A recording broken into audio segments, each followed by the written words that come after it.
is commercial. The building qualifies for the loan or for the financing, not the borrower. Now, there was a time when you didn't even have to have good personal credit to qualify for commercial deals. I don't think that's the case today.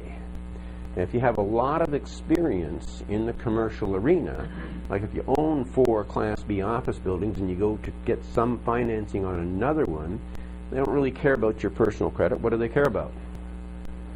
Business credit. Well, business credit and your track record. Well, if he owns 4 Class B office buildings and they're all making money, then we feel fairly confident in his ability to own and manage and run another Class B office building. Okay, so that becomes important. But they do look at personal credit today. But the building qualifies for the loan, not the borrower. In the residential arena, is that true? No. Nope. How many deals can you do in the residential arena before the bank looks at you and goes, "Whoa, you already own 5 houses. This is getting awful risky. We think you should diversify. We think you should take some of this money and invest it in something a little bit more secure, like the stock market." Yeah. But don't they say that? Yeah. Okay, and they won't lend you. But in the commercial arena, the more you own, the better your track record, the more likely you are to get financed on more of that kind of property. Is that cool? Yeah. Okay, so they don't look at it from the standpoint of your personal credit. They look at it from the property. Does the property have the ability to pay us our loan? Okay, by the way, most people who buy $2, $3, and $5 million buildings don't have enough personal income to support the loan on a $5 million building. So the bank has to look at the building.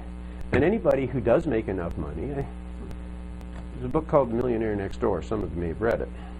In the book The Millionaire Next Door, this is statistics from about 10 years ago, but it said that John Paul Getty paid an average of 7% personal income tax rate to the IRS.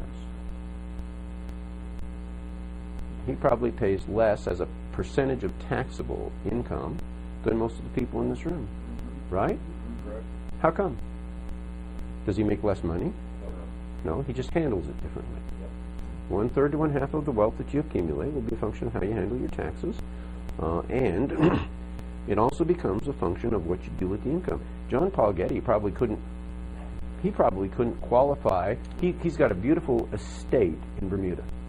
When you fly into the airport and you get a taxi from the airport to downtown Hamilton, Bermuda, you drive past John Paul Getty's estate. It's got to be worth, it's probably worth $10 million. I'll bet you he doesn't make enough personal income to qualify to buy that property.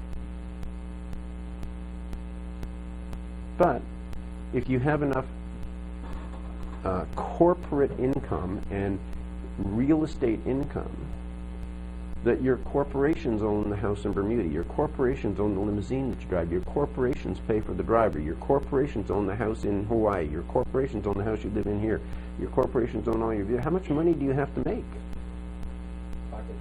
That's right. That's all you need. And it's just structuring, it's handling. It's a whole new world.